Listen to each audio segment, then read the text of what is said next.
নমস্কার, আমি রাধা। আমার নতুন একটি ব্লগে তোমাদের সবাইকে জানাই অনেক অনেক স্বাগত। আজকের ব্লগটা আমার কাছে খুবই স্পেশাল একটি ব্লগ, কারণ আজ দিনটি ছিল আমার হাজব্যান্ডের জন্মদিন।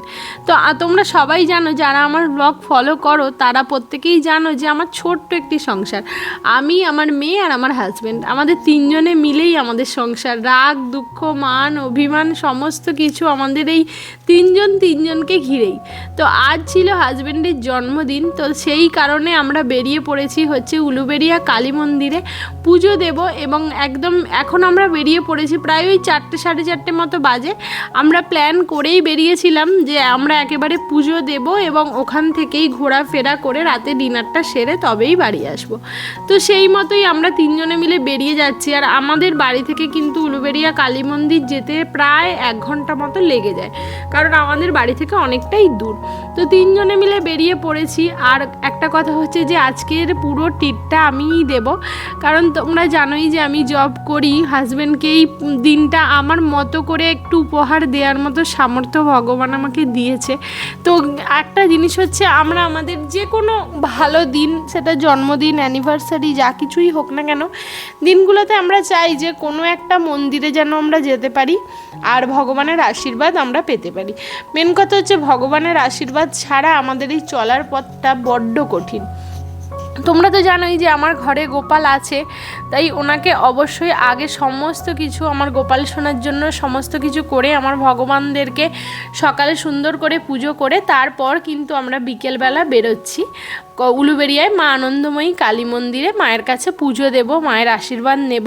আর সত্যি কথা বলতে দেখো, আমাদের মধ্যবিত্ত ঘরের জন্মদিন না খুব বিরাট করে পালন করা হয় না, বা আমরা পালন করতে পারি না। কারণ সত্যি কথা বলতে দেখো, আমরা দুজন যদি চাই যে নিজেদের মতো করে একটু বড় করে জন্মদিন পালন করব, সেটা তো আমাদের জন্য পসিবল না। কারণ টাকা পয়সা এমন একটা জিনিস, সেটা কি বলবো, সেটা থাকলে জীবনে সব কিছু আছে, সেটা না থাকলে জীবনে সব কিছু নেই।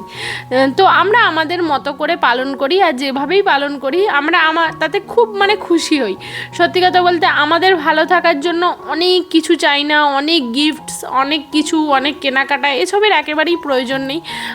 মানুষকে একটু এফার্ট, আমরা সবাই তিনজনকে একটু এফার্ট, এটা হলেই আমার মনে হয় শুধু আমরা না, প্রতিটা মানুষই তাতে খুশি হয়। জানি না প্রত্যেকের কথা, বাট আমি আমার কথাই বললাম। তো এখানে দেখো চলেও এসেছি, কথা বলতে বলতে তোমাদের সাথে চলেও এসেছি হচ্ছে উলুবেড়িয়া কালী মন্দিরে। তো এখানে প্রথমে এসে আমি আর আমার মেয়ে জাস্ট বসেই ছিলাম, কারণ ও গিয়েছিল হচ্ছে মালা কিনতে। তো মালাটা পাওয়া যায়নি সামনের দোকানটা থেকে, তাই একটু দূরে গিয়েই মালাটা কিনতে গিয়েছিল। আর আমার মেয়েকে তো এক জায়গায় দাঁড় করিয়ে রাখা জাস্ট অসম্ভব। ও কোনো জায়গায় গিয়ে একটা জায়গায় স্থির হয়ে দাঁড়াতেও পারবেই না, ছটপট এদিক ওদিক সেদিক। তাই আমি ওকে নিয়ে এখন এখানে বসেই আছি। তো হাজব্যান্ড এলে পুজোটা দেব। আর সবচেয়ে বড় কথা হচ্ছে একটা, কি জানো তো, যে আমরা এই যে পুজো দিই, আর যে কোনো ভালো দিন, সেটা যে কোনো দিনই হতে পারে, কিন্তু এই দিনগুলো যখন পুজো দিয়ে বেরোই না, তখন না একটা আলাদাই মনে শান্তি লাগে, যেন মনে হয় যে কেউ একটা কোনো গিফট দিল আমাদের, এরকম মনে হয়। তো আমার তো খুব মনে হয়।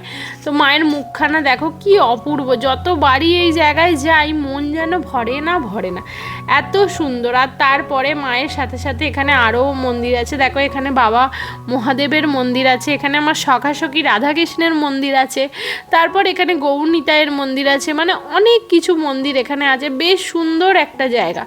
যারা ভগবান ভালোবাসো, ভগবানকে ভালোবাসো, বা মন্দির, এই তীর্থস্থান, এগুলো ঘুরতে ভালোবাসো, কৃপা পেতে ভালোবাসো, তাদের না এই জায়গাগুলো খুব ভালো লাগে।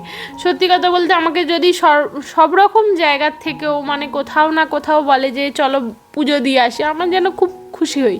ইনফ্যাক্ট আমি আমি ঘুরতেই খুব ভালোবাসি, কিন্তু আমার খুব ভালো লাগে। আর তারপর দেখো এখানে চলে এসেছি আমরা গঙ্গার ঘাটে।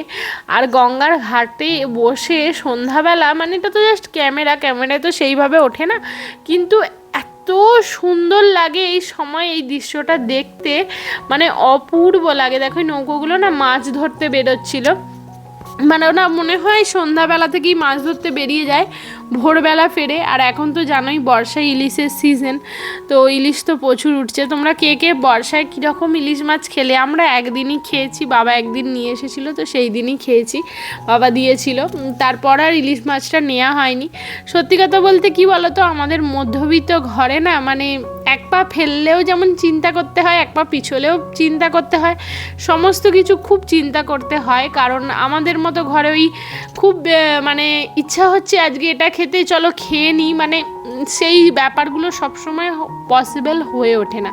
তো আমাদের উপর অনেক চিন্তা থাকে। আমরা সবচেয়ে মেন চিন্তা হচ্ছে আমাদের সন্তানদের মানে একটা উজ্জ্বল ভবিষ্যতের কথা ভেবে, তার জন্য মানে তার সমস্ত কিছু খরচপাতি, এগুলো সমস্ত কিছু থাকে। এগুলো আমরা অনেকে মানে মানে অনেক মা বাবা যারা এই পরিস্থিতিতে থাকি, যারা উভয়েই এই সমস্ত কিছু নিয়ে মানে উভয়কেই আমরা উভয়েই দুজনের সংসারের প্রতি সেই দায়িত্বশীলভাবে কাজগুলো করি, আমরা জানি যে কী রকমভাবে আমাদের মাসটা কাটে বা দিনটা কাটে। কিন্তু এমনটাও নয় যে খুব খারাপ কাটে, কারণ এর মধ্যেই আমরা অনেক হ্যাপি থাকি, অনেক হ্যাপি থাকি।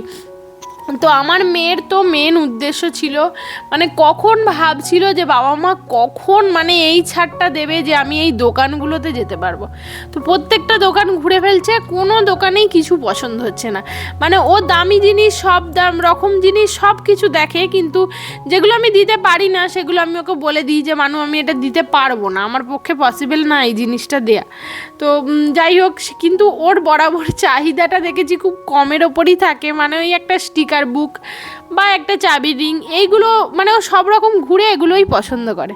তো এখানে আমার হয়েছে একটা হাসির ইনসিডেন্ট, সেটা হচ্ছে ওর বাবা সমস্ত দোকান জাস্ট পেরিয়ে যাচ্ছে, কোথাও কোনো দোকান আর ভালোভাবে পাচ্ছে না যেখানে ও একটু মানে কিছু একটা স্টার্টার খাবে। তো লাস্ট পর্যন্ত একটা মানে আমি শিওর নই বাট ভুলও হতে পারি, এসএফসি বা এই জাতীয় একটা জায়গায় ও মানে দেখতে পায়। তারপর ও তো এই রকম ফ্রাইড চিকেনগুলো খেতে প্রচণ্ড ভালোবাসে, আর সেটা নিয়ে আমরা এত হাসাহাসি দুজনে করছিলাম যে ও মানে নিজেরটা যা হোক মা হোক করে তাড়াতাড়ি খাচ্ছে, খেয়ে জানে যে বাবা মারটা থেকে খেতে হবে। মানে ও এমন করে খাচ্ছে, ওর খাওয়া দেখে ওর বাবা আর আমি দুজনেই জাস্ট হেসে মানে পাগল যে কি করছে ও। তারপর আমরা ওখান থেকে চলে আসি একদম বাগনান। তো এখানেই আমরা আমাদের রাতের ডিনারটা করব, যদিও মানে আমরা অল্পই জিনিস নিলেও আমরা সেটা পুরোপুরি কমপ্লিট করতে পারি না, আবার প্যাক করে বাড়ি নিয়ে চলে আসি। যাই হোক, বাগনানে এসেছি, আর এই ট্রিটটা কিন্তু সমস্তটাই আমার ছিল, মানে এই যে ডিনারের ট্রিটটা সমস্তটাই আমার ছিল। তো জাস্ট বেশি কিছু নিইনি, এখানে নেওয়া হয়েছিল নান। এখানে আমার হাজব্যান্ড জিরা রাইস খেতে খুবই ভালোবাসে, তাই এখানে নিয়ে নেওয়া হয়েছিল জিরা রাইস। আর এখানে কড়াই চিকেন বা চিকেন কষা এই জাতীয় কিছুটা ছিল, নাম আমি ভুলে গেছি, যাই হোক চিলি চিকেন ছিল। তো এই দিয়েই আমরা আমাদের ডিনারটা কমপ্লিট করেছিলাম মানে প্রপার কমপ্লিটও করতে পারিনি, আমরা আবার প্যাক করে নিয়ে বাড়িও চলে এসেছিলাম। মানে ওই খাবার ফেলে দেওয়া বা খাবার নষ্ট করা আমার এগুলো একদম পছন্দ নয়, কিন্তু নিয়ে যখন ফেলেছি, যখন খেতে পারিনি আমি প্যাক করে নিয়ে যাব, এতে কোনো লজ্জা নেই। আমরা ভাই মধ্যবিত্ত মানুষ, আমরা মানে সব কিছু ওইভাবে ভাবি না যে বেঁচে গেল ওটাকে আবার প্যাক করতে বলবো, ফেলে দেবো, মানে এরকম একদমই না। খুব সাধারণ সাদামাটা একটা জীবন লিড করি, আর এই জীবনে বড্ড ভালো আছি। ঈশ্বর আছেন পাশে, তিনি সব সময় আমাদের দেখেন। আর সত্যি কথা বলতে আমার একটা বড় ইচ্ছা পূরণ হয়েছে, মানে সেই সমস্ত কিছু তোমাদের সাথে শেয়ার করব। আর আমার এই ছোটোখাটো ভ্লগ মানে একদম সাদামাটা ভ্লগ, আমি জানি যে এটা একদমই সাদামাটা, কিন্তু তবু যদি তোমাদের ভালো লাগে তাহলে অবশ্যই আমার পাশে থেকো, আর আমার হাজব্যান্ডের জন্মদিনে ওকে একটা হ্যাপি বার্থডে উইশও করে দিও। টাটা।